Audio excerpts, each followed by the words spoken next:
We are back for the Stacy Rodriguez murder trial.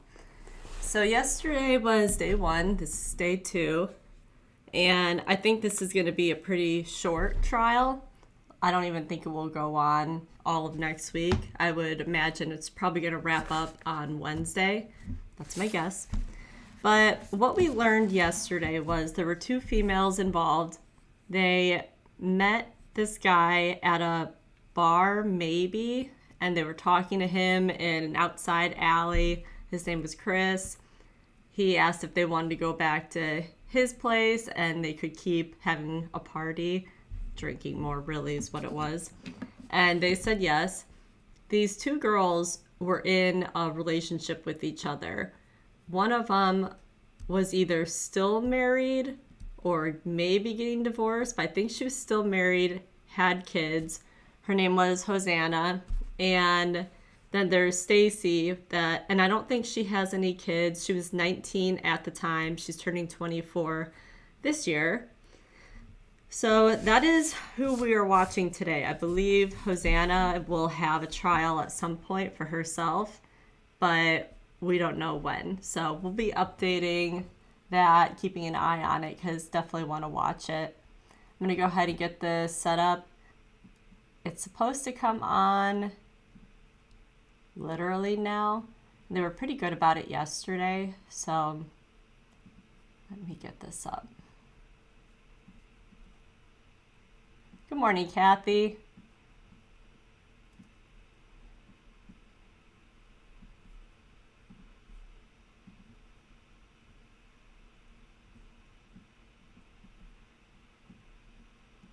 So we know that according to what the state is claiming,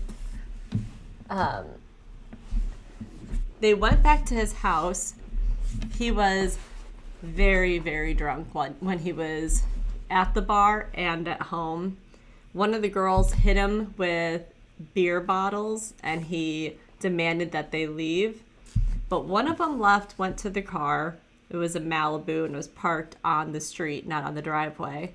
And she went in, got in the car, started it up, but turned the headlights off.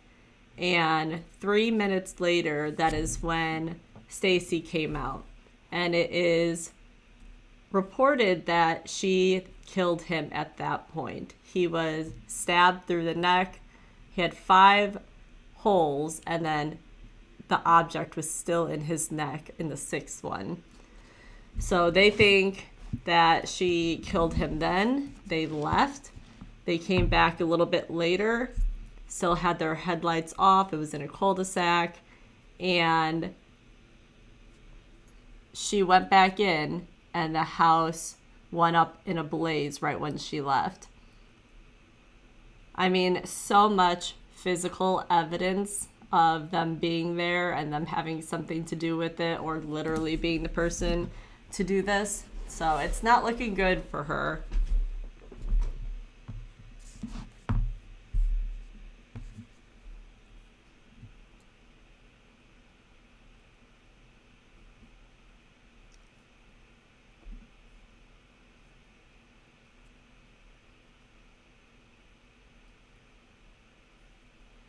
Once it starts going, if you need the audio up or down, let me know.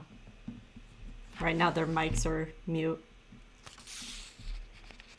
So then, after the house went up in flames, they actually, at least Stacy, but it seems like both of them, came back the next day to just scope out and look at the house. And they have this all on surveillance. So they got them every time that they either were going there or driving by to look. Not good.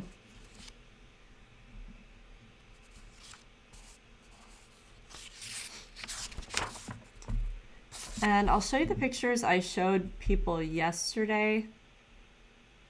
They really didn't have a lot of information online about this case. Me and David were talking about that in the chat.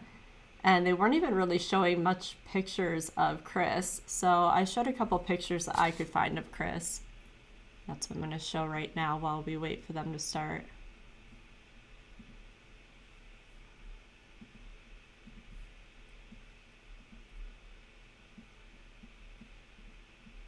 Okay, so here's the first one.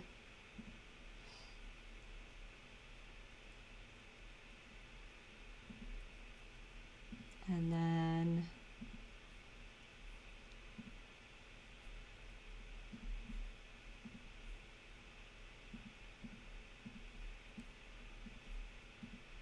here's the second one. I don't know if that's his dog. If it was his dog, we didn't hear anything about it yesterday. So I'm not sure if it was his or not, or if the dog was at the house or not.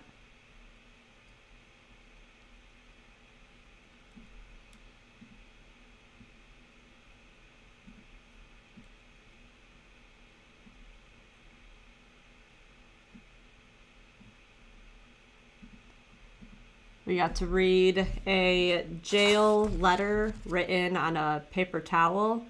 Evidently, Stacy wrote Hosanna, and she didn't put her name or anything on it, but it was just saying, don't say anything. You'll be fine as long as you don't say anything. And, just be smart about this whole situation and don't get emotional about it. And then at the bottom, it said for her to flush the note. Did not happen. I don't know if Hosanna was working with them and handed it over to the police, or if a guard happened just to see it and be able to take it before she got rid of it. But it is pretty interesting. There was some damning evidence with that, and also text messages that Stacy wrote. There was one that she said, I think the thing I did is getting to me. She feels guilt and regret, and she doesn't have anyone to talk to about it because she can't talk about it. So, sounds pretty guilty. We'll see how today goes for her.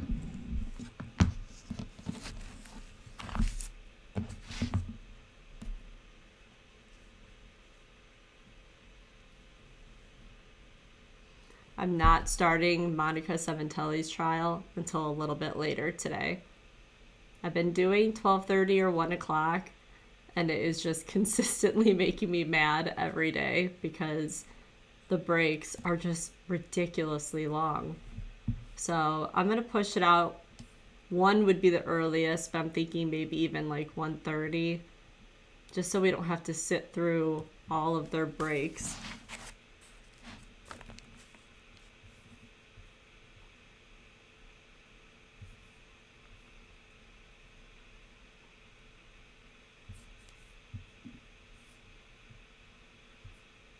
My Sarah Boone video comes out tomorrow. At the very least, I think people will find it interesting.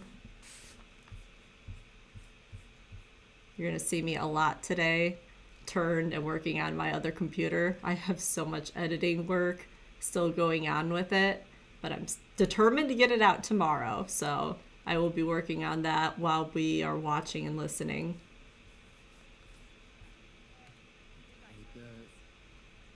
Court will call 21 CR 2296, People of the State of Colorado versus Stacy Rodriguez. Ms. Rodriguez appears today with counsels Ms. Trujillo and Ms. Devereaux. Mr. Fraley and Mr. McCormick appear today for the state. We come on today for day 5 of jury trial, and we are outside of the presence of the jury. Any issues that we need to address before we bring the jury in and resume from the state? No. Anything from the defense? No, thank you. Thank you. And then with regard to scheduling, I think we had talked about this previously, but I can't remember when this was set. I have a continuation on a different homicide trial, and we had to set the continuation on that preliminary hearing for 4 p.m., so we'll need to recess shortly before 4 today. I guess there is one issue in looking at these photos from the defense. I don't know if the court wants to take that up now or during Mr. Blair's testimony. If we can address it now, we might as well address it now. It's clear from the pictures that they're attempting to bring in photographs of marijuana pipes or pipes of the sort that would have been in Mr. Dickerson's house at the time of the fire. In looking at these photos in comparison with the toxicology reports, I don't believe there's any allegation that marijuana was in his system. So I think the court should just rule as an initial matter And I don't know what photos you're referring to. Can you? Sure. And from the defense, any response to that?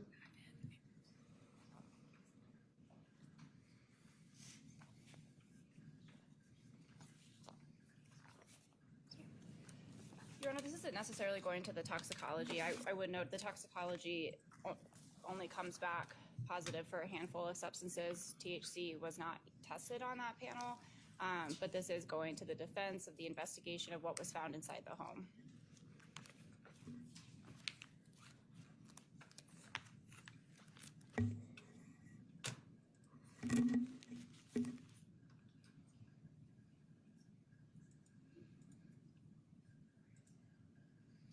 And Mr. Hio, can you elaborate that? You said it goes to the defense on what was found inside the home. So it's, I guess, twofold. Part of it goes to our defense, which I can provide a sealed offer of proof, but for purposes of not a sealed offer of proof, this is also what officers found in the home. This is what they investigated. This is what they had noted was noteworthy in their own reports and their body worn. They are things found in the home. So if the prosecution is able to limit the only materials that were found in the home, especially if we're talking about the bedroom in regard to the Zales box, the other jewelry box, that's very much limiting what was actually found in the house. All of these would be relevant for what was ultimately found when they had searched the entire home. And again, I can make a sealed offer of proof if the court wants. I'm sorry. I'm sorry. And Mr. Praley, you said the results of the autopsy indicated no THC marijuana in his system. That's correct. I don't believe there's any aspect of any other substance other than alcohol, to my knowledge. All right. Well, it seems to me that we just have a situation of competing evidence. The autopsy report seems to indicate that there was Mr. Dickerson had no marijuana in his system. Certainly the defense can present evidence if they want to argue that there was, and the parties can address which is the better evidence in their presentation of evidence and their questioning of witnesses and their closing arguments. So at least at this point in time, I don't think I need to prohibit this evidence prior to testimony. If there are any other separate objections to this evidence, we'll deal with those contemporaneously. Mr. Hio, do you want to come grab these? Yes.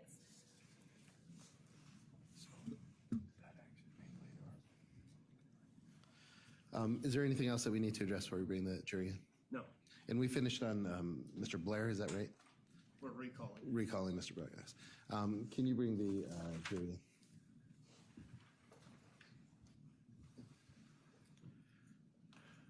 Do you want him to take the stand again?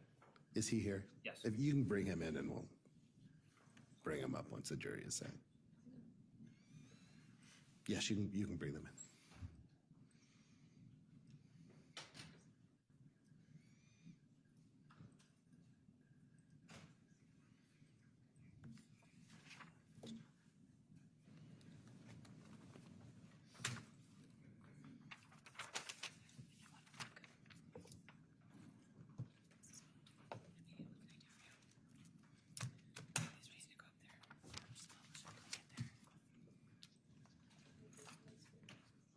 Sure. Very much so.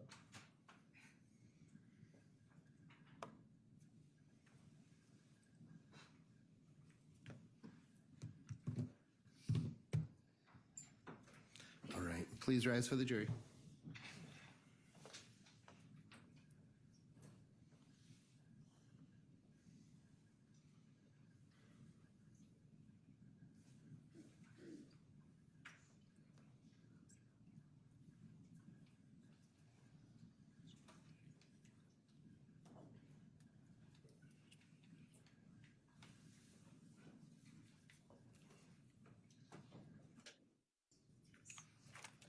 All right, thank you. Please be seated.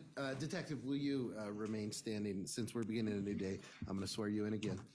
Sir, do you swear or affirm under penalty of perjury that the testimony you're about to give today will be the truth, the whole truth, and nothing but the truth? Thank you, sir. Go ahead and have a seat.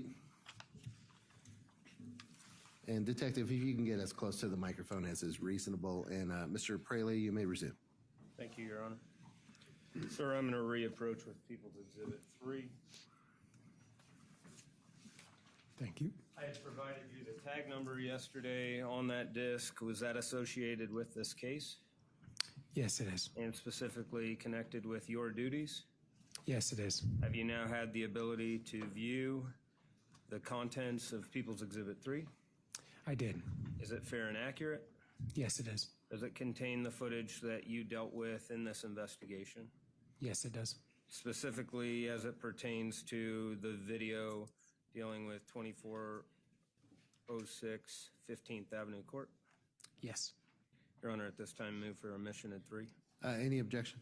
Confrontation. All right, the court will overrule the objection and admit into evidence states 3. And you may publish where appropriate.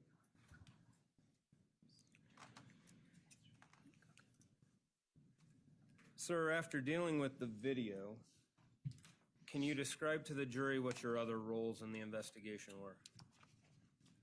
In this investigation, I was mainly the on-scene evidence processing. There's multiple search warrants, so it would be 3 days straight going to the scene and doing collection of evidence such as photos or individual items, and then bringing those back and booking those into evidence.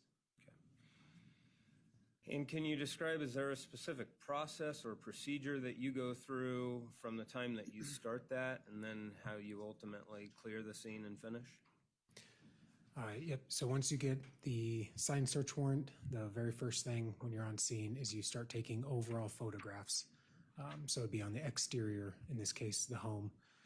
Taking every photograph on there, then you're moving inside, in this case, throughout the house, taking all those photos before you touch or move anything or collect any physical items.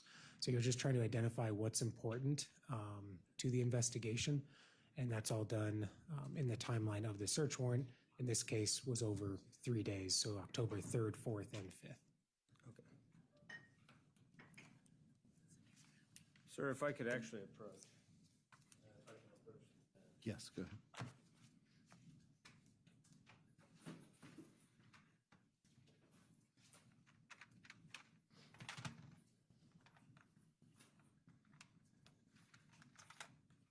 Sir, if you could take a look at 144.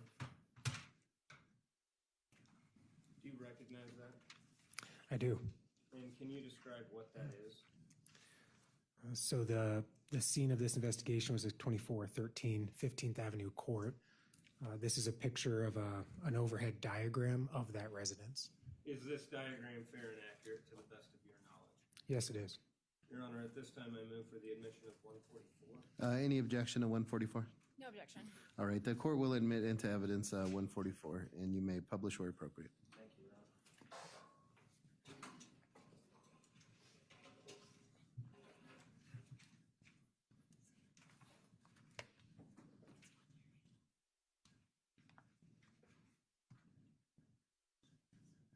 Sir, as you go through the process, you noted that you're taking photographs and then collecting evidence. Did you specifically take these photographs in this case? Yes, I did. If I could approach with what's been marked as People's Exhibits 7 through 51. 7 through 51, go ahead. Sir, if you can take a moment to look at People's Exhibits 7 through 51.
Recognize all of them?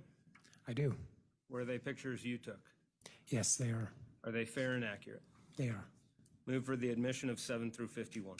Any objection to states 7 through 51? Yes, could I please see 14 through 17, and then could we approach? Sure.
And Cobb.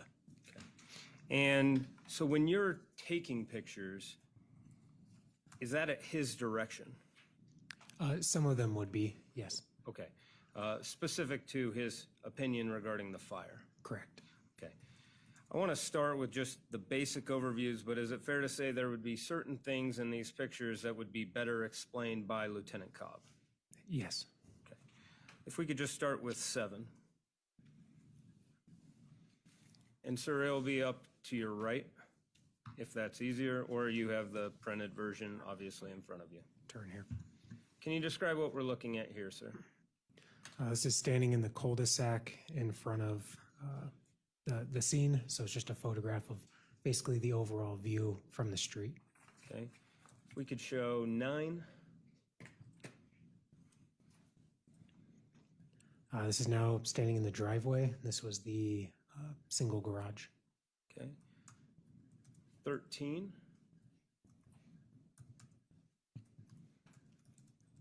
This is standing on the front porch of the main entry to the home, and you're getting a slight view of the south side of the living room. Okay. And so just to help us orient ourselves as we're looking at the diagram on 144, can you generally describe where we would be looking at in People's Exhibit 13 on 144? So, may I? Yes. Just make sure to speak loudly. I'm standing right here in the doorway, so the view is looking out this, and you can see this window here in the background. And for the record, you have motioned on the right side of the exhibit near 15th Avenue Court and then in a downward direction. Is that fair? Correct. So this would be the southeast corner of the home. Thank you. Now, sir, you noted that this was a multi-day process. Yes. Based on this photo, can you describe when it would have been in the process? October 3rd. Okay, and how do you know that? This was day 1. Right. We had not even begun to actually physically search the home. This was simply to document the state we found it in. All right, and if you can, just progress us through a little bit how you take it from these initial photos and how you progress through actually sifting or searching and the layers that you would have to do in a scene such as this. So arson scenes are really unusual because, as you can tell, the amount of fire debris, especially from the ceiling, comes down and covers everything that you would never have in a typical crime scene. So in an arson, after you take your initial photos such as this, you then have to take each layer down, and you're going through that rubble looking for then any items of evidence to the degree to the floor. And then from there, you almost have to rebuild what that scene would look like. And again, relying heavily on a certified arson inspector like Lieutenant Cobb. So we put back items of furniture that we can, so you see like the yellow, like a couch and things like that. So you kind of rebuild and reconstruct, and then you're taking more photos throughout that process as well. They also almost have to be done during daylight hours, which is another reason we hold the scene, because everything is charred, and so lighting is very difficult. Thank you for that explanation. If we could show 14. Can you describe what we're looking at there, sir? That was the front door. Okay. 15. Another view of the front door. And what was noteworthy for you in People's Exhibit 15?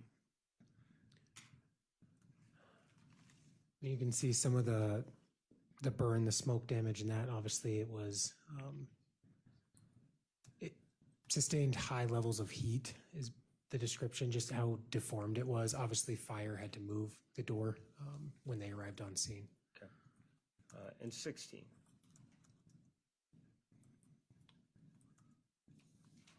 That's the garage door. 17.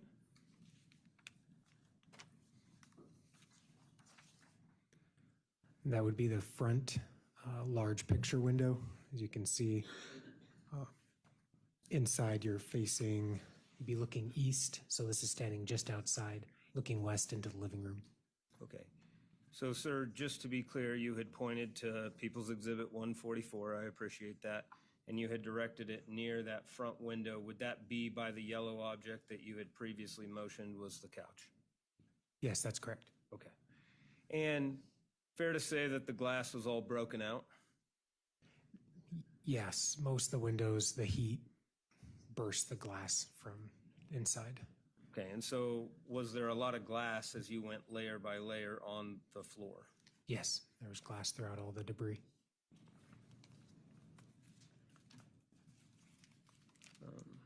18?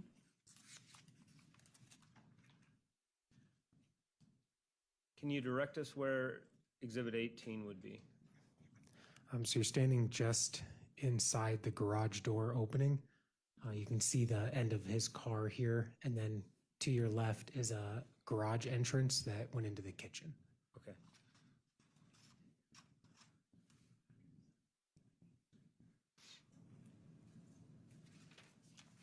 $19, briefly.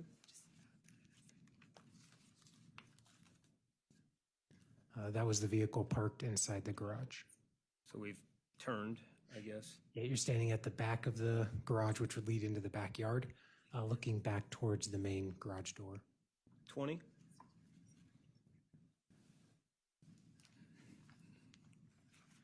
So this is stepping just inside the front door. And now you have a more view of the living room in its entirety. All right. So, sir, going back to 144, sorry to keep doing this. If we were looking at that front door on 144 and the exhibit that was just published, we would be turned towards the left in the living room? Correct. Okay. 21.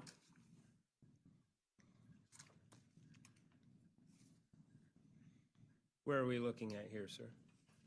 A pretty similar view. This is a little further in, but again, if you walked into the home and looked to your left, you're looking to the back corner here of the living room. You can obviously see all the drywall, everything, and the ceiling insulation is what you're seeing on the floor there with remnants of furniture. 22.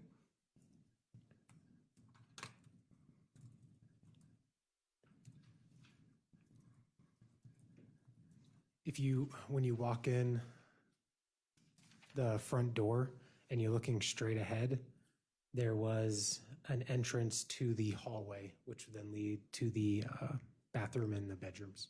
Okay. 23, briefly. Standing in the living room looking out through the main window, the large window. I'm going to skip ahead to 27.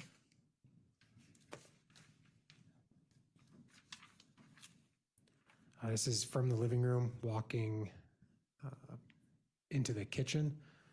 So you can see that door there is the one that led into the garage.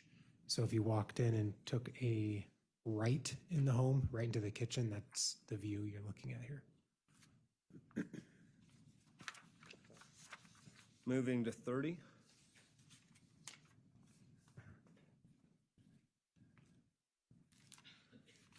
So now standing in the kitchen, you're looking back towards that front door in the living room, which you can now see through the wall. See kind of the entirety of the living room from the kitchen view. 31.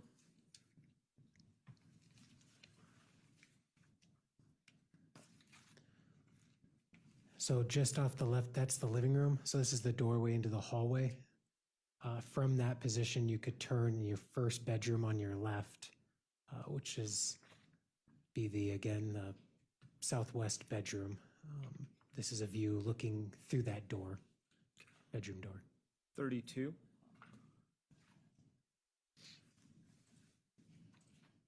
So now stepping into that bedroom, you can see as you walk in, it's more to the right. That's where the bed and then the closet would be on your right. And to be clear on People's Exhibit 144, when we're looking at 32 here, it would be the southwest bedroom? Correct. This bedroom right here. Thank you. 33.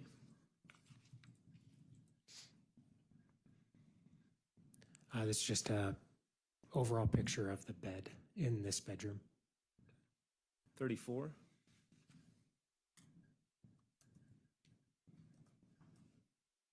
This again shows the other side of the bedroom where the closet was and the window, and again, the bed.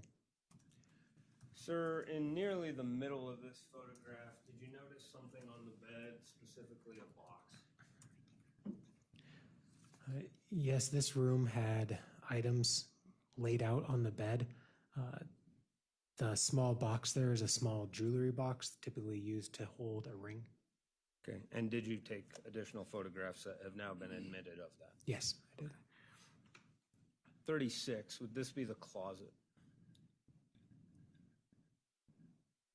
Yes, that's this bedroom's closet. Okay. And is that how you had found it? Yes. Okay. So to be fair, it wasn't like there were clothes hangers or anything up at the time you got there. You take them off, put them on the bed. No, nothing had been moved. Okay. 37.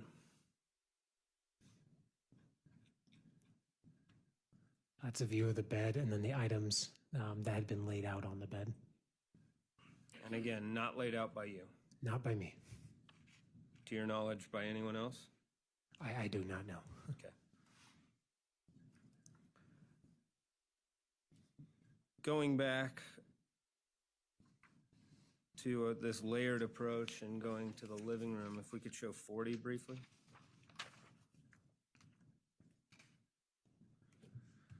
Sir, what are we looking at there?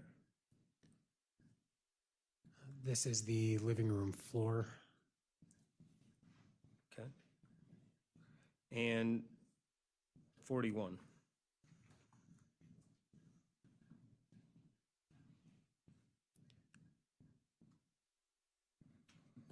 This is again the living room floor. Obviously talking with fire personnel when they had to crawl through a burning building and that and discovered the body. We were able to orient to the best of our knowledge where they pulled the body from the home, which was in the living room.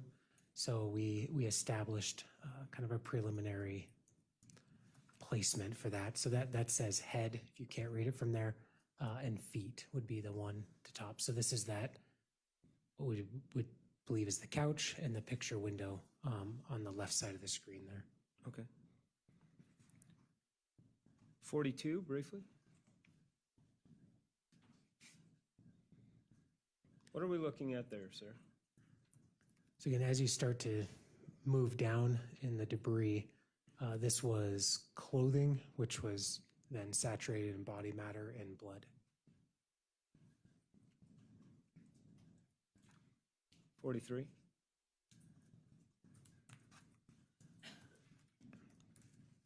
Another view of the same. 44,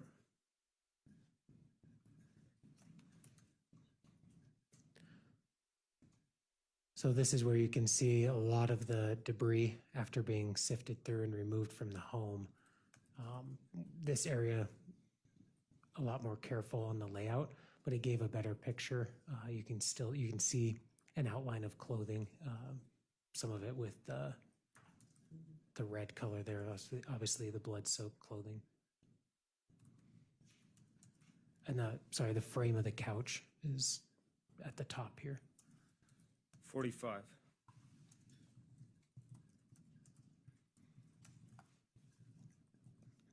So this is where we start to try to put furniture back in, get a better picture of what this laid out before the fire. So you can see the picture window, the couch, and then again, I guess closest to me on the screen is the head, and then going out towards the feet. as would be depicted on 144, the diagram. Correct. 46,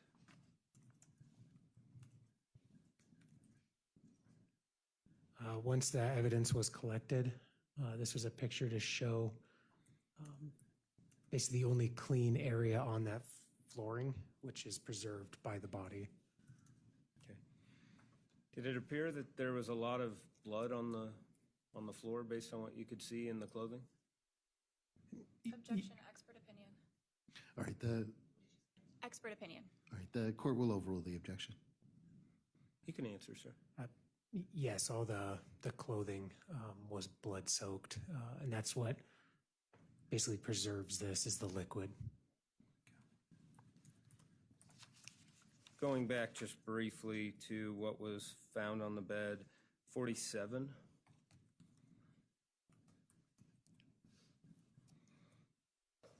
That's the picture of the ring box, and then I believe that's a wallet.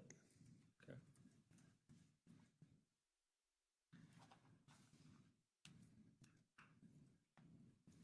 $49.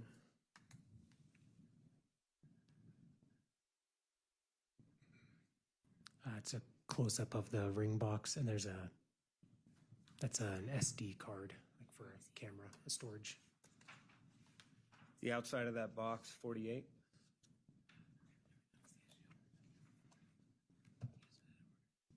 And then obviously a Zales company ring box, just closed now. Are you familiar with that company? I am. What general business is it? It's a jewelry It's a store. hearsay. All right, I'll overrule the objection. It's a jewelry store. 50.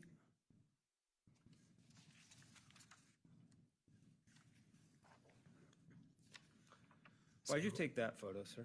This was interesting because once you remove all the items, it just showed very much an imprint that these items were there before the fire started. That way there's no smoke damage where we removed items from.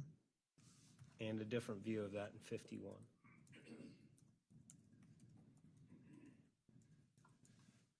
So another view there, you can see where items had been lying before the fire started. Sir, I also want to approach with what's been marked as People's Exhibit 145 and 146.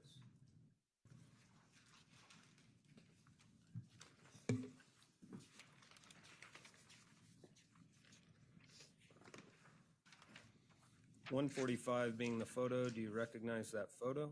I do. Is that a fair and accurate photograph? It is. What does it generally depict? The backyard, there was a trash bin. This is a picture if you open the lid and took a picture of inside the trash bin. Okay. Your Honor, at this time, I move for admission of 145. Any objection to 145? No. All right, the court will admit into evidence 145. You may publish where appropriate. As to 146, is that a physical item that was observed in 145? Yes, it is. Did you assist in that search warrant portion and collecting that and then entering it into evidence? I did. Do you recognize it from this investigation? Yes, I do. Your Honor, at this time, move for admission of 146. Any objection to 146? No. All right, the court will admit into evidence 146. Sir, as it pertains to the glass and the general areas that you had talked about, when you're going through that layer by layer approach and there's that glass on the floor, would you have been able to differentiate with all the debris a difference of a window versus any kind of other glass? I personally would not be able to, no. And you didn't, I guess. No.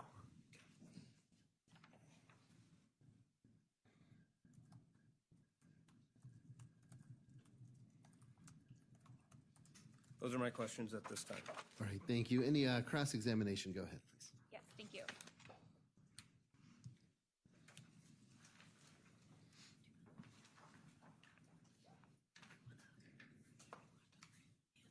Can we have one moment, Your Honor, to set up? I'm sorry. We just have one moment to set up, please. Sure. Thank you. Switch the laptops over.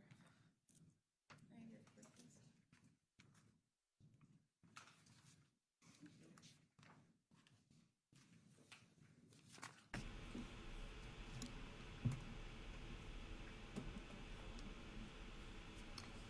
I'm surprised that the bedroom didn't look more like the living room with just all this rubble on the floor. His bed, the wood on his bed, and even the headboard and the footboard, they were all intact still. You could tell exactly what it was. The mattress did not go up in flames.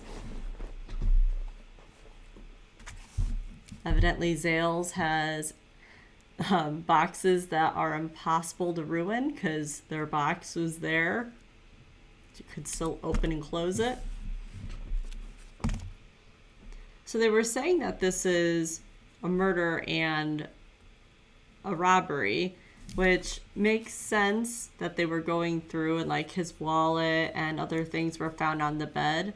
So maybe they were just grabbing things. Maybe there was a ring in the Zales box and they took it. But it is weird because all of those clothes that were on the bed were there before the fire. Okay. So we don't know I'm if he gonna did it refer or not. To People's 144 a little bit, so we can kind of keep that in mind. I want to start off when you first got to the house. So if we're looking at, I guess, the front door, so that's coming from the 15th Avenue Court area, right? Correct. Okay. And you said, and we can kind of see the stick figure on there, when you first get into the house, you believe that the body was found laying face up about 10 feet inside that door, correct? Yes, I don't recall if it was face up or face down in my reports. I can look through them if you need. Sure. Would that refresh your recollection? I have your report. Yes. Okay. Your Honor, permission to approach? Yes, go ahead. It's 24.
Thank you. Refresh your recollection? Yes. Okay. So you believe that the body was face up? Yes. Okay. And we're speaking about Mr. Dickerson, correct? Correct. So when we were looking, I suppose maybe kind of help explain, you determined that the couch was up against the window. Is that correct if I'm looking at that diagram? Yes, that's correct. Okay. And was this based on the springs that were found when you were looking in the living room? Correct. Okay. And the springs would have been assuming from the couch, correct? Correct. But just to be clear, this is a best estimate based on you and perhaps even Lieutenant Cobb, given you weren't aware of how the actual house was laid out prior to the fire, correct? That's correct. Okay.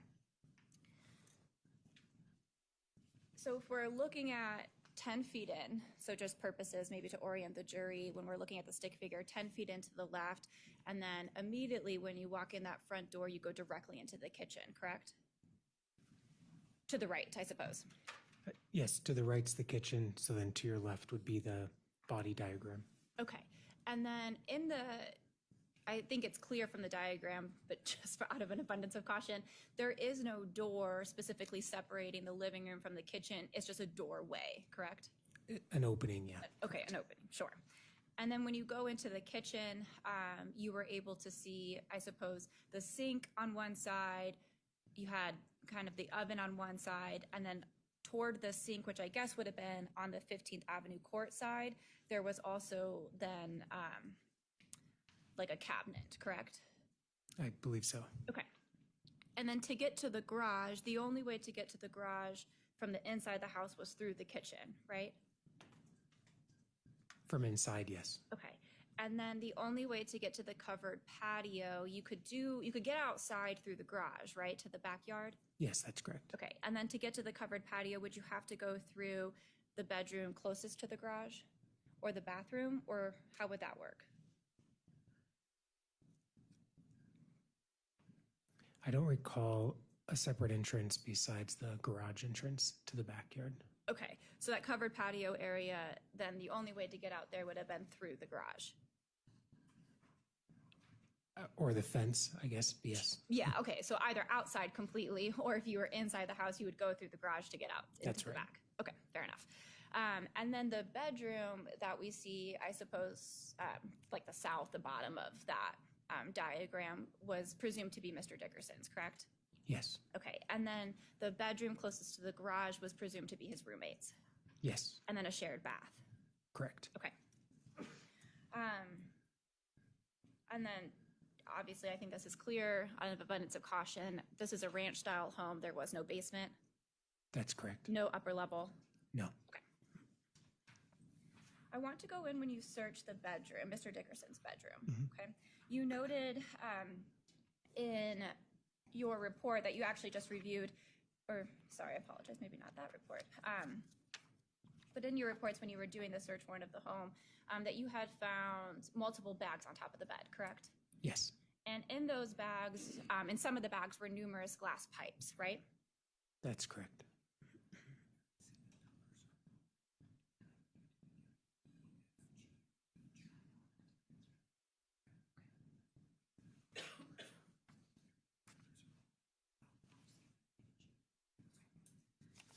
All right, I want to show you what's been marked as defendant's exhibits I, J, K.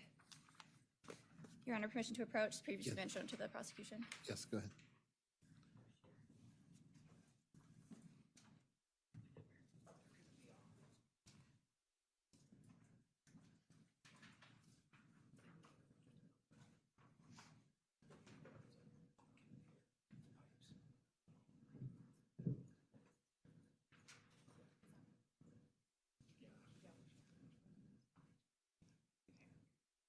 Okay, Detective Blair, have you had a chance to look at those?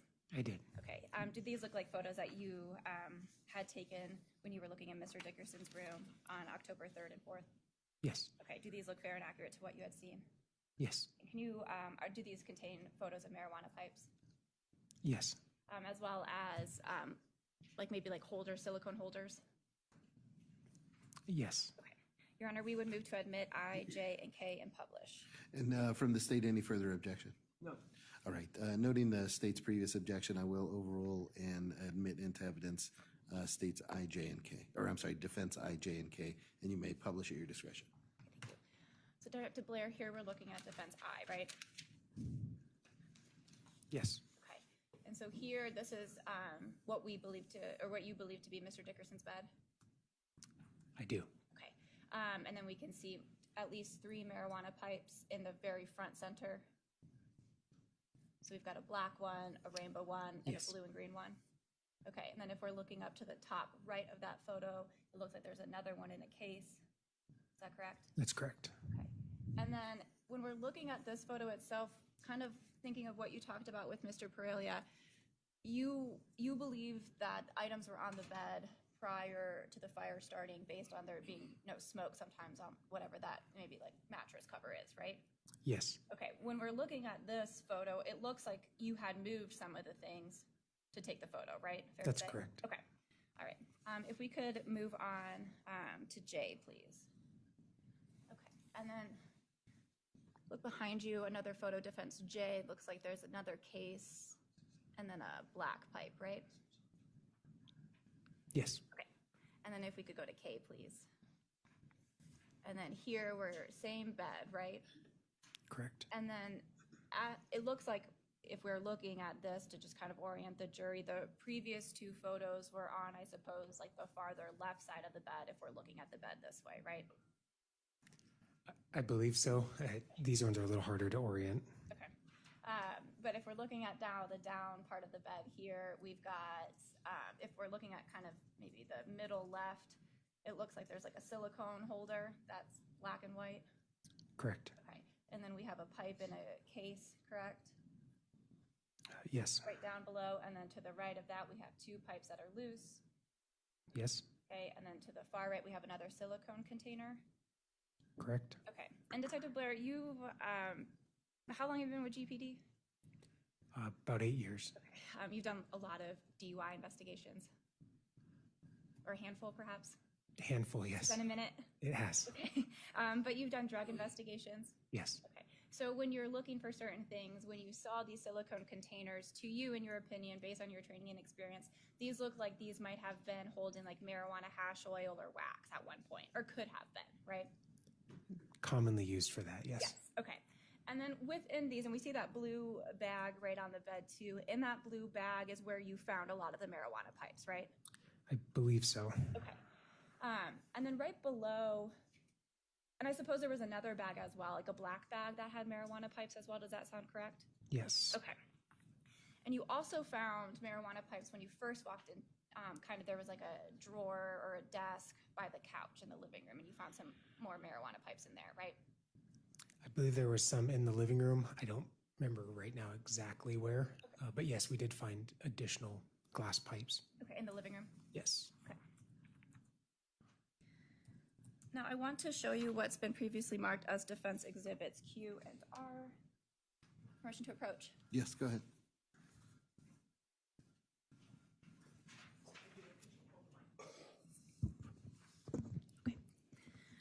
So there are also photos that you took in the execution of the search warrant here.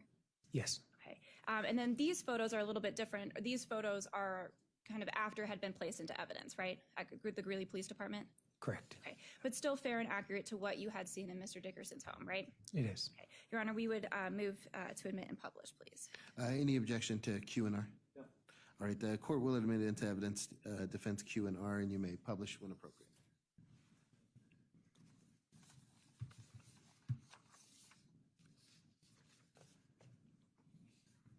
Okay. So looking at defense exhibit Q, this is the label here says item 41, correct? Like on the bag itself? It says 47. I apologize. Okay. 47. 47. Okay. And so just so that the jury understands, this is kind of the label that you would do after you collect things from the scene, you put it into evidence, give it a specific label, so we all know exactly what it is later. Yes. Okay. And so this item 47 says drug paraphernalia, and does that then match then defense exhibit R of what would have been in that bag? I believe so. We could go to defense exhibit R, please. And so now these are just what we just looked at on the bed, maybe just easier to see, the different pipes, the different cases, and the silicone containers, correct? Yes. And then on the far right, there looks like there might be like a metal, I guess like file, not necessarily a file, but a metal piece. Do you see what I'm talking about? I don't know exactly what it is. Okay. In your experience, could this be used for individuals that might be using a butane torch for marijuana wax or hash oil? I don't know exactly what that is. Okay, that's okay. I And appreciate that. to be fair, this was Officer Desandre that did this particular evidence. So Right, but it is what we were looking at on the bed that you had photographed, correct? some of it is, yes, Yes, okay. Thank you. but not that. Not that metal piece. Okay. And you said Officer Desandre, he was also with you looking at the home, correct? He was a major crime scene tech, so he was brought in. Right. My question is, you all had both looked at the home together, correct? Yes, we were there Okay. processing together. Okay, thank you. All right, I want to move on now and show you what's been labeled as Defense Exhibit D. Your Honor, permission to approach? Yes, go ahead.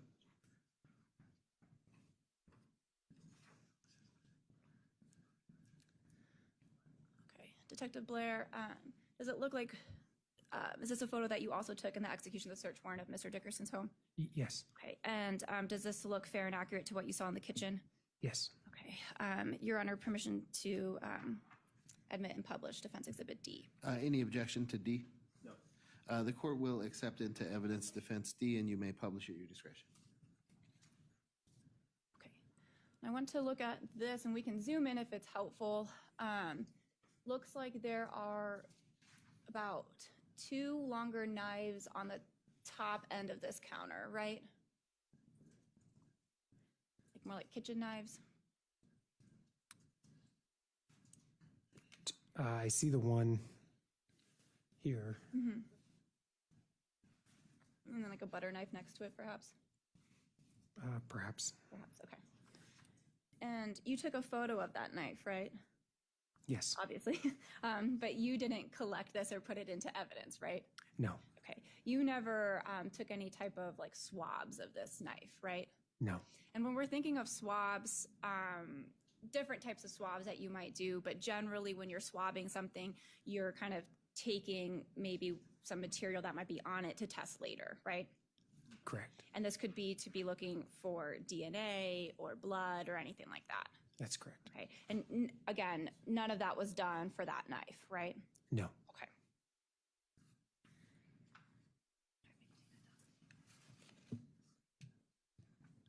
Okay. So speaking of kind of the different types of swabs, I want to move to the Budweiser bottle that the prosecution had admitted. Yes, that one. Kind of when you walked through with the prosecution of where you found that, that was outside of the home in a trash can, right? Correct. And that was the only Budweiser bottle that you had collected. Yes. And to your knowledge, was that the only Budweiser bottle that was collected by the Greeley Police Department? To my knowledge, yes. Okay. And that bottle looks relatively intact, right? Yes. Okay. It doesn't seem like there's any kind of like damage or broken pieces off the bottom of it, No. nor off the top. No. Okay. And so I want to kind of talk about the purpose sometimes when you're going through a home, and specifically on October 5th. Does October 5th sound like the right day that you would have found the Budweiser bottle? I believe so. Okay. And so on October 5th, when we were talking about with the jury, how you were saying that the search warrant was done in like kind of like 3 days, right? Correct. And it was updated throughout those 3 days, correct? Yes. Okay. And so October 5th, it was updated, permitting you all to look for serological kind of evidence during the search, right? I believe so. Okay. And so when we're talking about serological stuff, again, we're talking about the blood, DNA, latent prints, things like that, right? Yes. Okay. And so you all went back on October 5th to look specifically for those types of items. Yes. Okay. And the Budweiser bottle was one of them, right? Yes, it is. You never swabbed that Budweiser bottle to see if there was any DNA on there, No. if there was any blood on there, No. if there was any latent prints on there. No. We don't do that on scene. Right. Sorry. So let me clarify. You could submit that to the Colorado Bureau of Investigation for them to do, right? Yes, Okay. correct. And that's pretty common in your experience as a law enforcement officer. You would collect what you determine to be evidence, send it then to the lab to then see if that serological data or DNA or whatever it might be is actually on that item, right? Correct. Okay. So with the focus of October 5th being that type of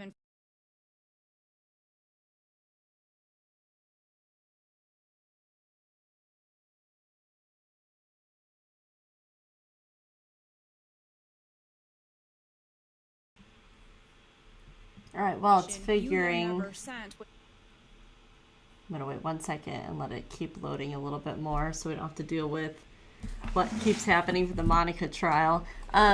So I found out that Hosanna is not having a trial. She had decided to take a plea deal, and she was guilty of first-degree murder, arson, tampering with evidence, and an accessory. So with her pleading to that, she is now in prison for 32 years. So there will not be a trial for her. You found to the Colorado Bureau of Investigation for testing, right? Not to my knowledge. I wasn't the lead investigator. No, that's okay. I'm just asking about what you did. I just collected items and booked them in evidence, correct? Okay, sounds good. I want to move now to Defense Exhibit L and M. L and M, all right, go ahead.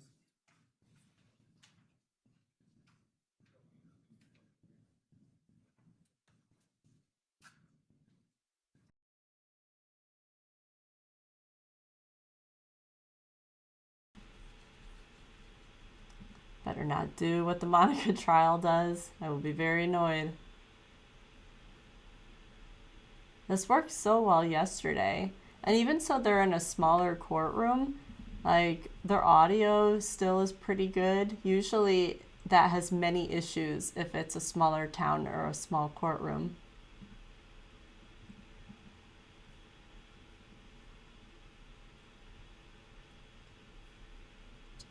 Correct. Okay, you collected that can. I did. You didn't swab it or preserve it in any way, correct? No, it was just packaged. And then you also just packaged it but didn't send it to the Colorado Bureau of Investigation for testing, right? I did not. Okay. And to your knowledge, was that ever done? It's okay if you don't know. I don't know. And then this was the only can that you found in the house, right? I believe so. Okay. And when you were looking through, so I know we have the Budweiser can outside and then we have this pumpkin can inside. There were no other alcohol containers that you could see, right? Not that I recall. Okay. But again, similar to what the prosecution, I think, was kind of talking to you about, you wouldn't be able to decipher between different types of glass, right? I would not. Okay. No. Okay.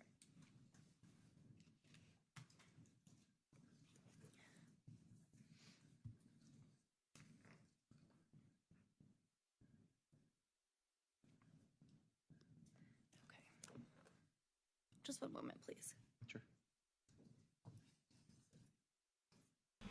With her taking the plea deal, I wonder if she is going to be a witness to come and testify that they both did it. That would be pretty interesting.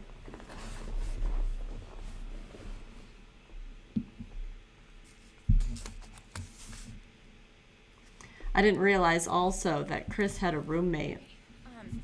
So if we're looking at the Budweiser glass versus other type of clear glass, such as a window, right?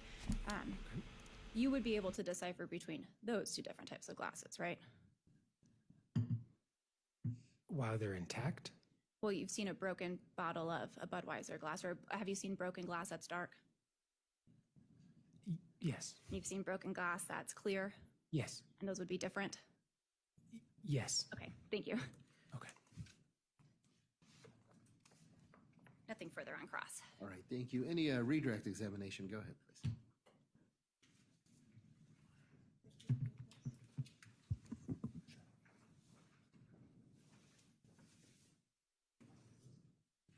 Sir, you were shown a lot of pictures of pipes. Was there anything during your search warrant to suggest anything regarding any recent use of those? Objection, hearsay. All right, the court will overrule the objection.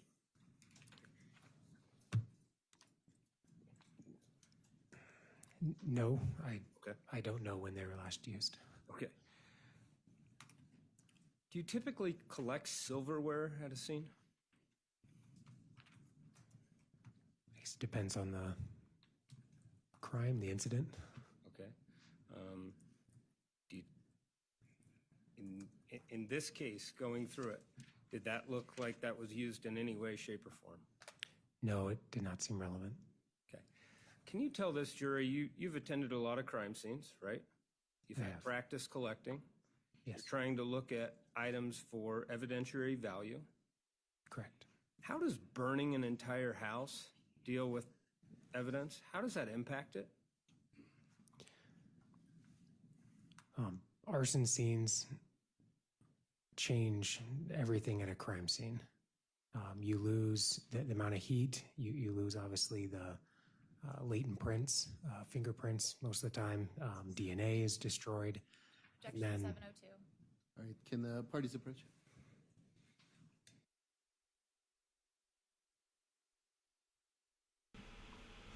A lot of objections today. It's kind of like yesterday. There was 2 trials yesterday that it felt like every other minute somebody was objecting. But yeah, so I was saying I didn't know that he had a roommate. I'm not sure he will even be called to testify.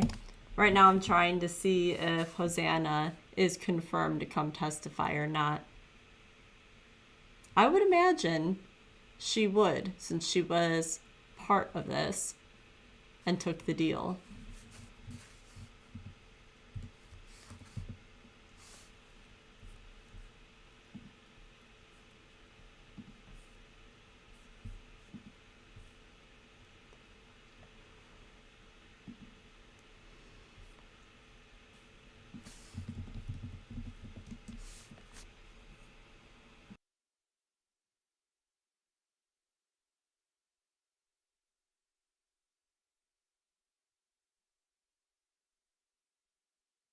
The house and was burnt.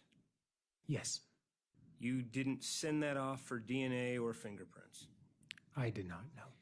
Based on your direct experience, how does arson impact the things that you directly saw and that you directly didn't send to the lab?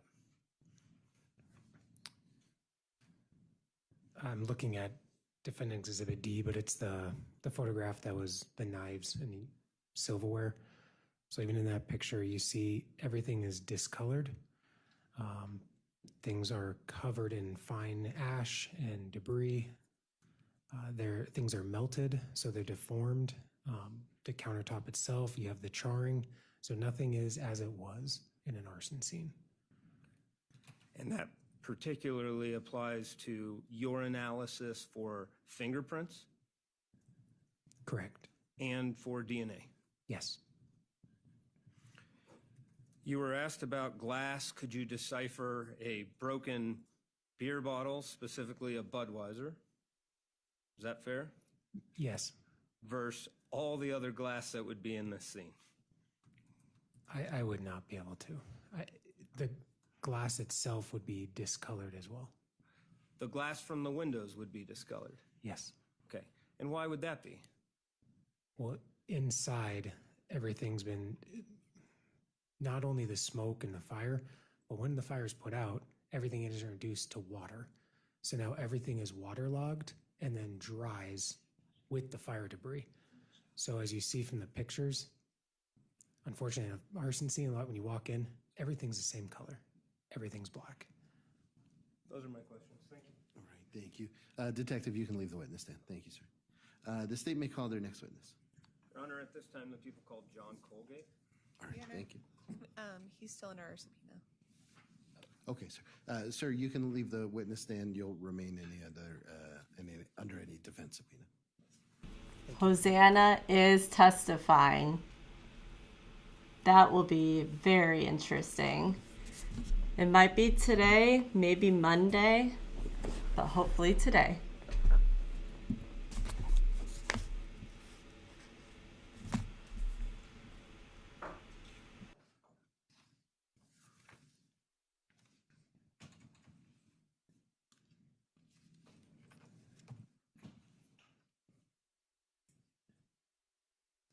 Thank you, sir. If you can please come forward.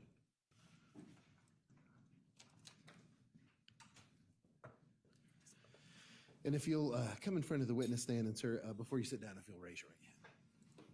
Do you swear or affirm under penalty of perjury that the testimony you're about to give today will be the truth, the whole truth, and nothing but the truth? Thank you, sir. Go and have a seat. And if you can, sir, just make sure you get as close to that microphone as is reasonable. And Mr. Praley, you may begin. Thank you, Your Honor. Good morning, sir. Good morning. Will you please introduce yourself to this jury, stating your full name, spelling your last? Hi, I'm Officer John Colgate. Last name is Colgate. How are you employed, sir? I'm employed with the City of Greeley Police Department. In what capacity? I'm currently an electronic surveillance specialist assigned to the investigations unit. All right, can you please outline what an electronic surveillance specialist means and what you do? Kind of the easy way of looking at it is I'm a technical investigator. Anything pertaining to technology generally falls to me. Everything from drones, credit card skimmers, digital forensics with cell phones, computers, surveillance systems, wiretaps, trackers. Usually I'm either an administrator on a lot of those programs or I'm heavily involved in most of them. Can you outline just your general law enforcement experience first and then how you got into this position dealing with technology? Yes, sir. I was hired at the Greeley Police Department in June of 2011 after attending a police academy, doing a 6-week in-house academy. I was a field evidence technician as a patrol officer, so I dealt a lot with investigating scenes or just collecting evidence in general. I've always had a technical bent, I would suppose. So in 2019, in the later months of 2019, I accepted a position that opened up as the electronic surveillance specialist as a permanent role at the police department, and I've been there ever since. Okay. Sir, can you describe to the jury, we're going to talk about several areas that you assisted with in this case, but can you generally outline your qualifications and certifications that would apply for your testimony today? Okay. A lot of my involvement in this case revolves around cell phones. It revolves around digital forensics in general, and it revolves around automated license plate readers. As it pertains to digital forensics, I have approximately 1,000 hours of training through the Secret Service National Computer Forensics Institute in Alabama. I've attended 8 different courses there across 15 different weeks as a computer evidence recovery techniques, mobile device examiner, and an advanced mobile device examiner. One of the systems I use is called Celebrite. It's one of our vendors that we use to process cell phones. I am a certified Celebrite physical analyst as well as a certified Celebrite operator. Another system we use is Gray Key, and there's no certification course necessarily needed to use that system, but I have trained for several weeks in that system as well through their vendor Axiom. Okay. Sir, you had talked about Cellbrite and that you're very familiar with that. You used that in this investigation? Yes, I did. Okay. In terms of general surveillance videos and being able to use those, such as neighborhood doorbell cameras and surveillance systems, are you familiar with those? Yes, and I apologize. I attended a 1-week course through the Federal Law Enforcement Training Center in Georgia as in that particular field in recovering evidence from CCTV systems. Okay. Also, you assisted in this investigation with automatic license plate readers. Is that an area where you're familiar with for Greeley and specifically your agency? Yes, it is. I'm an administrator on our LPR program at the Greeley Police Department. And then as it pertains to cell phones, I know there might be more than the 2 that I'm just going to talk about, but are you very familiar with the Android and Google system as well as the Apple system? Yes, I am. I'm very familiar with those, and I've processed hundreds, by now maybe thousands of phones on either iPhone or Apple platforms or Android platforms. All right. Sir, do you believe that your specialized knowledge would be helpful to the jury in understanding the evidence and the actions you took in this case? Yes, I do. Have you previously testified as an expert Yes, I have. in the areas of digital forensic and being an electronic surveillance specialist? Yes, sir, I have. Your Honor, at this time, I move to qualify Detective Colgate as an expert in digital forensics and electronic surveillance specialist, particularly under 702. Any objection? No. All right, the court will accept the witness as an expert in the proffered fields, and Mr. Praley, you may proceed accordingly. All right. Sir, I want to start at the beginning, and that dealt with your role on October 3rd, 2021, the day of this homicide. Yes, sir. Did you assist in conducting and retrieving the video footage that would have been already admitted into evidence? Yes, I did. And were you able to go through your steps to verify that those were working properly at or around the time of this event? Yes, I was. How do you go through that general process of the checks and balances to see corroborating events? I suppose, just generally speaking, you kind of, one thing you do use your senses. If someone provides you video from their address, you look to see, well, does that generally look like what I would see from that camera, et cetera. Corroborating the timestamps on the video is really important. Oftentimes the times don't line up, and we make sure that those are accurate and fair. If I could approach.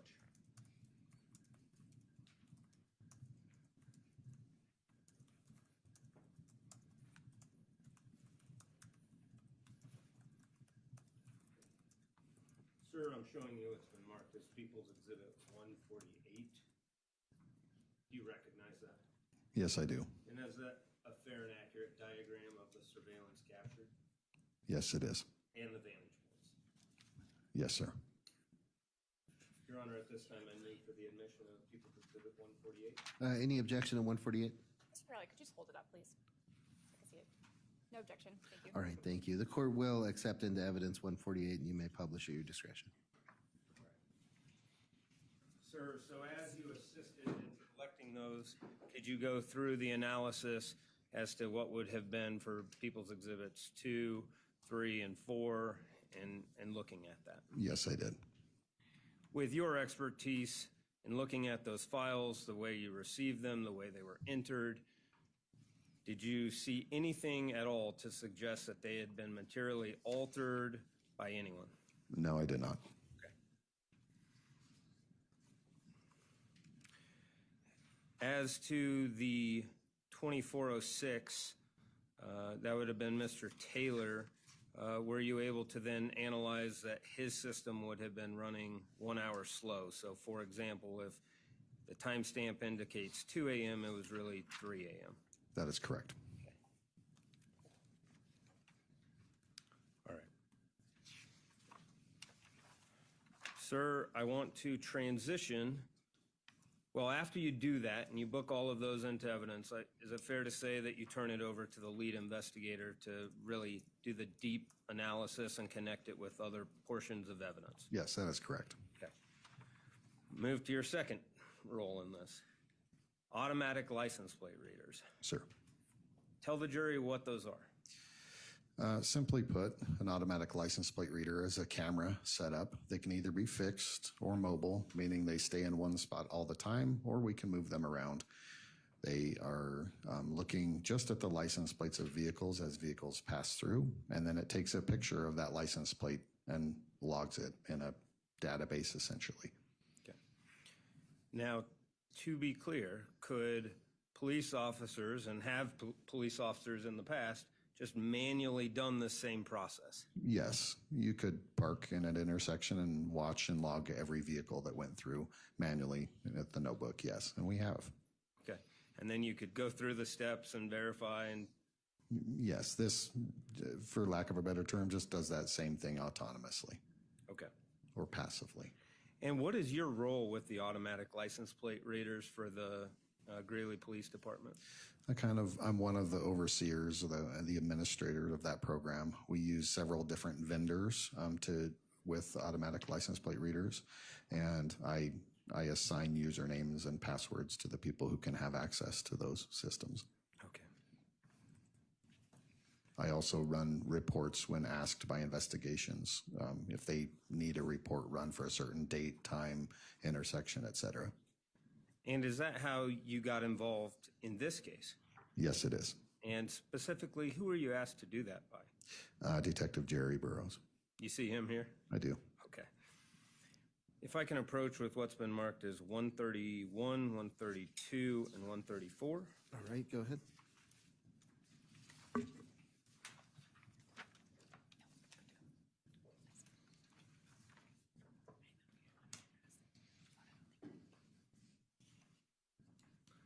All right. Sir, as it pertains to Exhibit 131, do you recognize it? Yes, I do. How do you recognize it? That's just a sample, one part of a report that looks like it ran on November 9th of 2021. It is from our license plate reader that was at the intersection of 35th Avenue and 25th Street in Greeley. Is it fair and accurate? Yes, it is. As to 132 and 134, can you describe what those are, sir?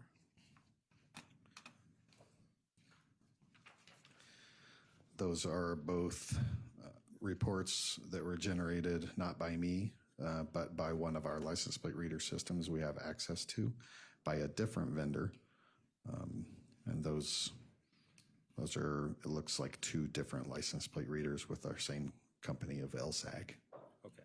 And so you had mentioned a couple times different vendors. Yes, sir. Does that just mean like different companies? Yes, it's the same technology, just different companies provide that technology, and we have subscriptions to those different companies. And these are Exhibit 131 is from one vendor, and 132, 134 are from a different vendor. Are all of them, though, fair and accurate? Yes, they are.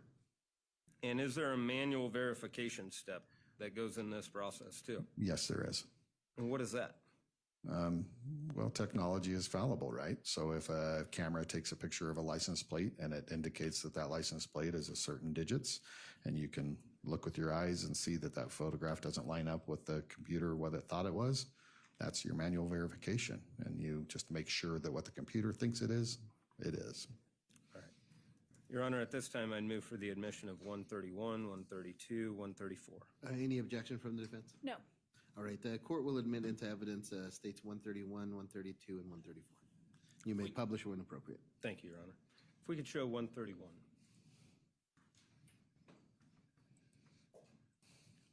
Sir, describe what we're looking at here. Again, that's just one of the images taken by the automatic license plate reader at 35th Avenue, 25th Street. Picture on the right is just the general picture that it takes. Then the left is a zoomed in image of what it interprets the license plate to be. And then if you can take us through, I guess, the text at the top as well of what we're looking at. Yeah, the text at the top is on the very left. AERG95 is what it interprets the license plate to be. Inside lane, as you can tell, this is traveling northbound on 35th Avenue from 25th Street. There are two cameras there. One looks at the inside lane, one is the outside lane. So it saw this vehicle in the inside lane. The other one is the date and time in which it was captured. For the record, I did verify this system was running 8 minutes and 21 seconds fast at the time that this was captured. And that was according to my synchronized time in my office. And so that's the text across the top. On the bottom, it says reports reads. Basically, it was a search for any reads that that license plate reader had. User is John Colgate, and that's me. And the date is the date and time at which I ran that report. Okay. Sir, you had noted the difference of the time, and you had said 8 minutes and 21 seconds ahead that you had done that. Can you explain that to the jury of how you went through that process? Yeah, absolutely. Just my work phone that I carry, it's an Apple phone, and it syncs with the synchronized time, world time. And so every time I'm looking at timestamps and things, I verify because I know that that time is accurate and synchronized constantly. Some of these systems, the date and time gets put in and it doesn't synchronize all the time. So I just make sure that those are verified each time. Okay. And then as you go through that, are there the additional steps, I guess, when you know that, license plate that then you can verify that that belongs to that particular vehicle? Yeah, that's correct. The first thing I would do is physically look at the picture and see if it lines up with what the system deemed that license plate to be, which it did look accurate. The second thing I would do would be to manually run that license plate through the CCIC, NCIC database to see registered ownership of the vehicle, et cetera.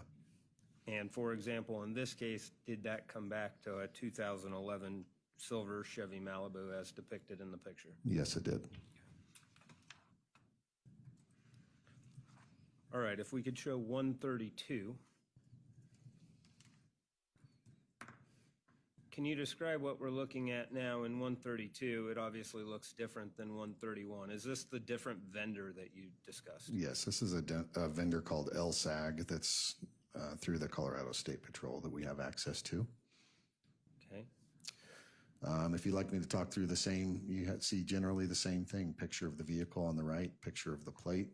Across the top is the license plate number that the system read that it believed it to be. On the left is something different with this vendor. It's a map of where that license plate reader was located at the time of the read. These can be moved around, so it's important for us to know where it is at the time of that. And then across the block there, same thing, the date and time it went through, the GPS coordinates. The reader name is GPD Trailer 2. That's just the specific license plate reader. And it came from the front camera. And then briefly, 134. Ooh. If we could take that down, please.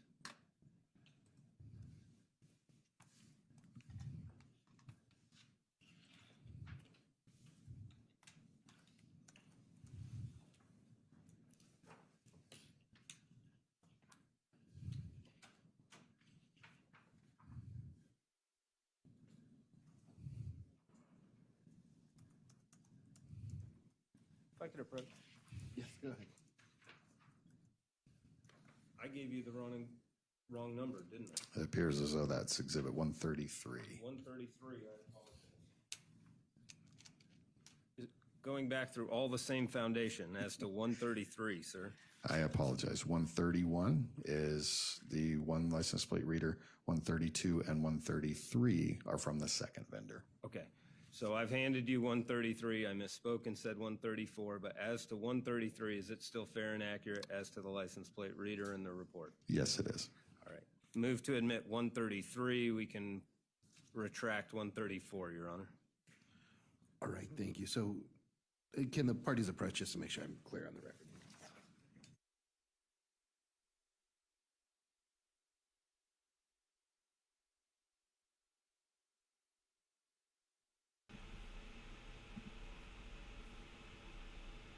They've been doing a really good job by having a sidebar, not being able to let the jury hear anything or having them leave the room every single time, which for a juror is so frustrating, I think.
Is that correct?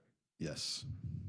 And then looking at 134 and 135, would those be zoomed in photos of what was at what would have been registered to 133, the official LSAG report that we've now admitted. Yes, that's what it appears to be. Your Honor, at this time, I move for the admission now of 134 and 135. Any objection to 134 and 135? No. All right, the court will admit into evidence states 134 and 135, and you may publish at your discretion. If we could just briefly show 134.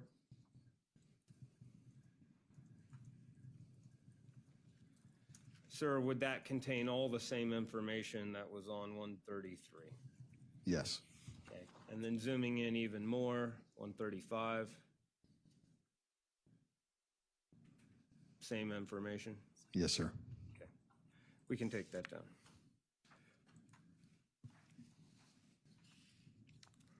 All right, sir, let's talk some phones. Yes, sir. Two primary operating systems. Let's start with Google. Yes, sir. How does it work?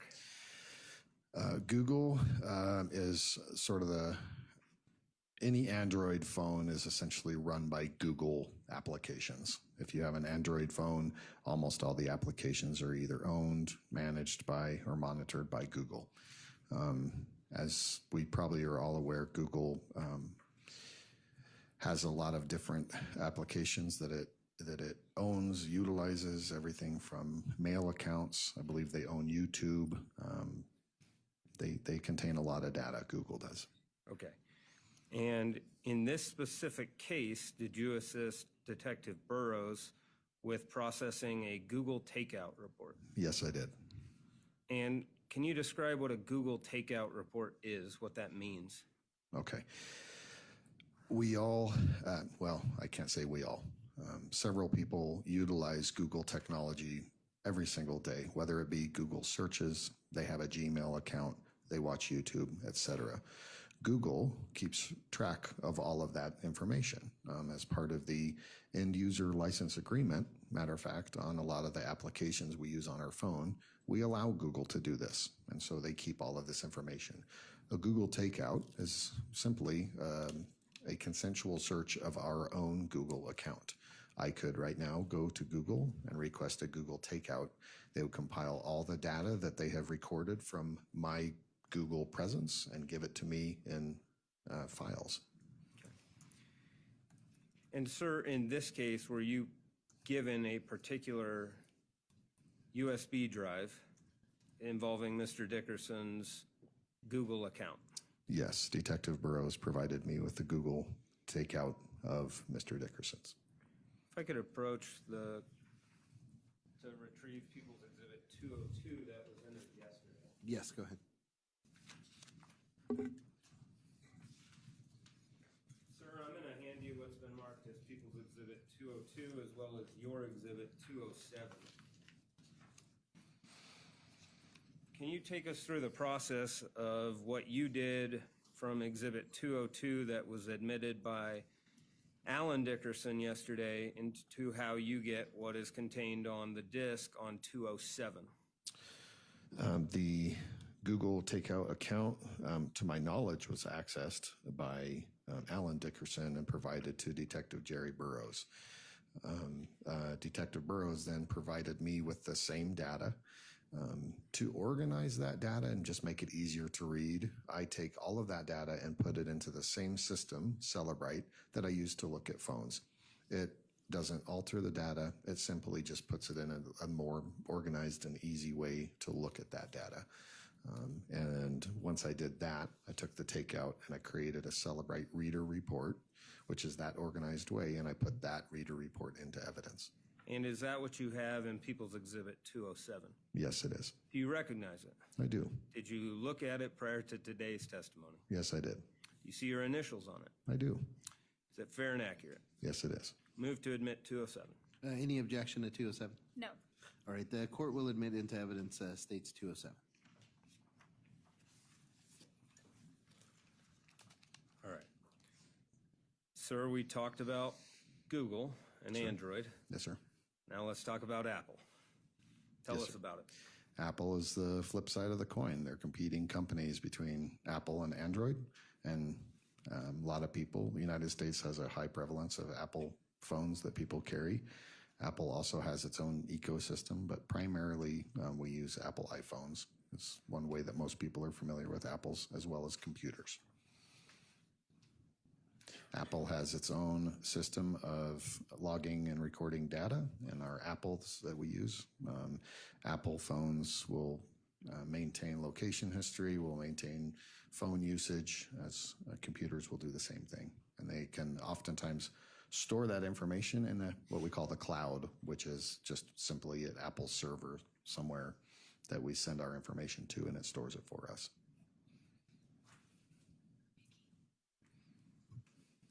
One second.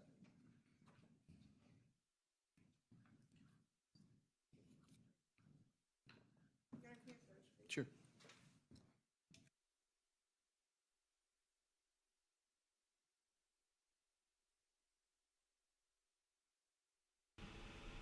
Their break should be happening very soon.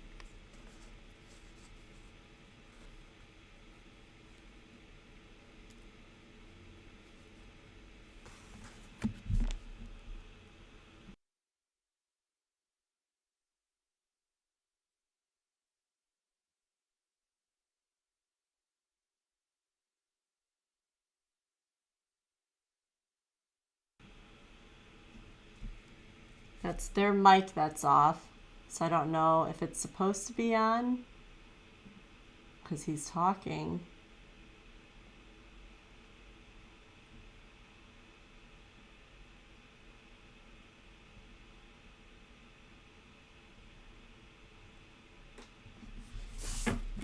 I love that a person has walked in front of the camera and is just standing there. So maybe they're having audio issues and it's not the judge's mic.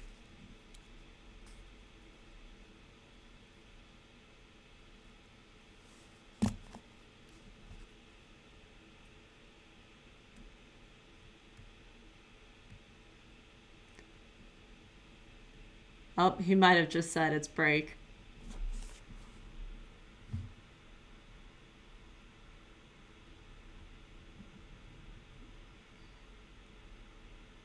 All right.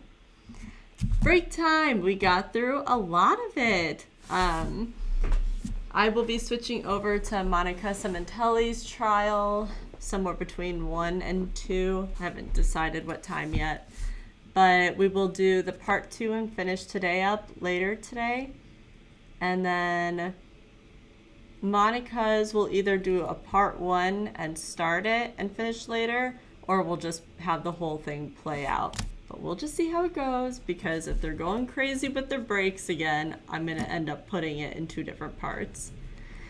Before I get off, here is... I'll pause it. This is Hosanna. I actually think she looks a lot like Stacy Rodriguez.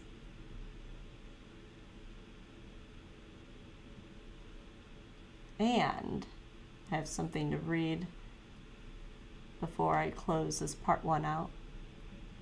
I found Chris's obituary, so I thought I would read it.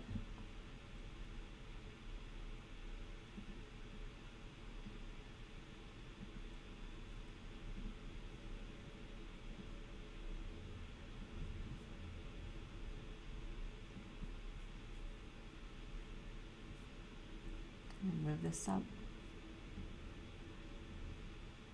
All right, I'm gonna go ahead and read it. I'm gonna read it on this computer though, because it's just a little bit closer. I really need to get reading glasses. Okay, so he was 36 when this happened.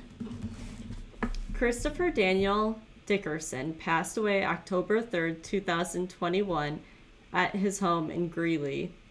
Chris was born October 9th, 1985 to Alan and Elizabeth. He graduated from Weld County High School and earned his associates in diesel mechanics from WYO.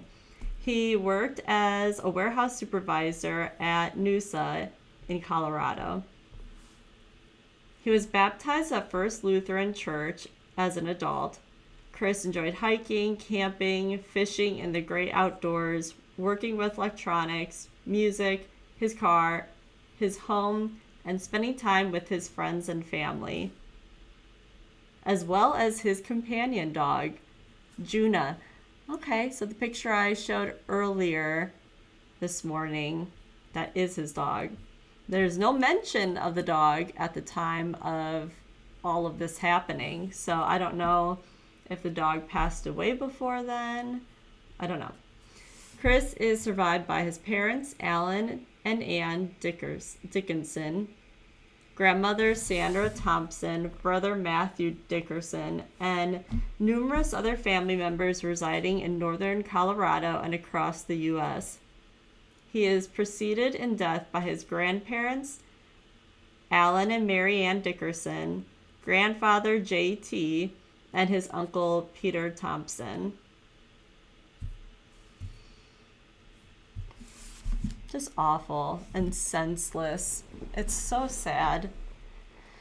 All right. I'm going to call it for this one. It was a good part 1. We will be back on it later. And if you are going to go to Monica's trial with me, I'll probably be on there in close to an hour, probably. I'll be on it. All right. Thank you for watching.